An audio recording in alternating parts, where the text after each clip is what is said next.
So 1724 to 1948 period లో, అంటే initial stage లో coastal Andhra, Rayalaseema and Telangana region and Marathwada and Kannada region, అంటే ఇది నిజాం కింగ్డమ్ అనుకోండి మీరు. సో ఇంత ఎర్లీ స్టేజ్ అంటే 1724 లో వీళ్ళు నిజాం ఆర్ అసఫ్జాయి డైనాసిటీని ఎస్టాబ్లిష్ చేసినప్పుడు సో వీళ్ళ రీజియన్స్ ఇయన్, అంతే కదా. సో ఓవరాల్ గా కనుక చూస్తే మొత్తం నిజామ్స్ ఎంతమంది ఉన్నారు అనుకున్నాం మనం? నిజాం అనే టైటిల్ మనం జస్ట్ 7 members కి ఇచ్చినాం. నెంబర్ ఆఫ్ కింగ్స్ ఎంతమంది ఉన్నారు? 10 members.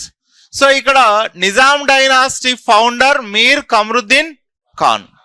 ఈ మీర్ కమరుద్దీన్ ఖాన్ దేని క్యాపిటల్ గా అడ్మినిస్ట్రేషన్ స్టార్ట్ చేస్తాడు?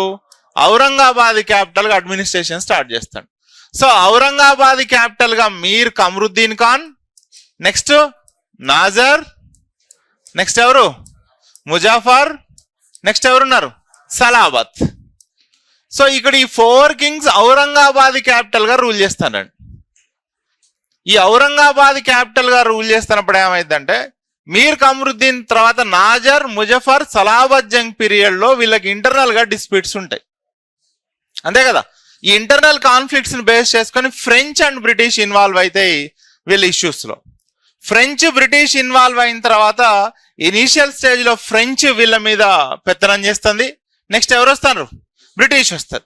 సో సలాబత్ జంగ్ అనే ఒక కింగ్ ఏం చేస్తానంటే ఎర్లీ స్టేజ్ లో సర్కార్ అంటే ఆంధ్రాని ఎవరికి ఇస్తాడండి? ఫస్ట్ ఫ్రెంచ్ కి, ఫ్రెంచ్ తర్వాత ఎవరికి ఇస్తాడు? బ్రిటిష్ కి ఇస్తాడు.